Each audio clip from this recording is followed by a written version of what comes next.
అగ్ని వెలుగుతోందనుకోండి, అందులో మీరు నెయ్యి పోస్తున్నారనుకోండి, ఆ అగ్ని ఇంకా ఇంకా పెరుగుతుంది.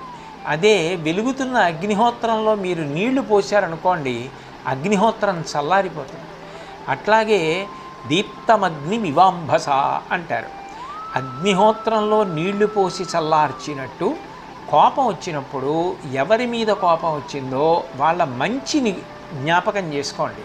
ఆయన ఎన్ని మంచి పనులు చేశాడు, ఎన్ని ఉపకారాలు చేశాడు, ఎంత ప్రేమగా ఉన్నాడు ఒకప్పుడు, మనం ఎందుకు అంత కోపం పెట్టుకోవాల్సిన అవసరం ఏముంది అని ప్రేమ స్వభావంతో విచారణ చేస్తే నీరు పడ్డప్పుడు అగ్నిహోత్రం ఎలా చల్లారిపోతుందో అట్లా కోపం చల్లారిపోతుంది.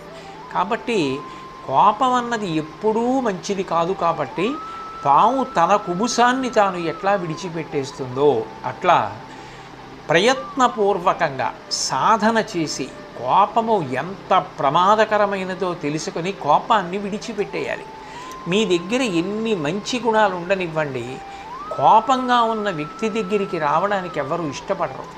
ఆయన చాలా కోపస్వభావుడండి, ఎప్పుడు ఎట్లా ఉంటాడో తెలియదు, కోపం వచ్చిందంటే చాలా గట్టిగా అరుస్తాడు, ఆయన ఇప్పుడు ఇలా గట్టిగా అరవడమా, ఇంత అవమానకరంగా మాట్లాడడమా అని కూడా ఆలోచించడు అని ఆయన దగ్గరికి వెళ్ళడానికి భయపడతారు. పాము పడగ మీద ఎంత గొప్ప మణి ఉన్నా ఎవ్వరూ ఆ మణి తీసుకోవడానికి ఇష్టపడరు. ఎందుకంటే అది పాము పడగ మీద ఉంది. ఎన్ని గొప్ప గుణాలున్నా కోపం ఉన్న వ్యక్తి దగ్గరికి వెళ్ళడానికి ఎవ్వరూ ఇష్టపడరు. అందుకే కోపాన్ని ఎంత తగ్గించుకుంటే, ఎంత తొందరగా కోపాన్ని విడిచిపెట్టగలిగితే విద్యార్థులు అంత వృద్ధిలోకి వస్తారు. మీరు చదువుతో పాటుగా తప్పకుండా నేర్చుకోవలసినటువంటి లక్షణం కోపాన్ని విడిచిపెట్టడం.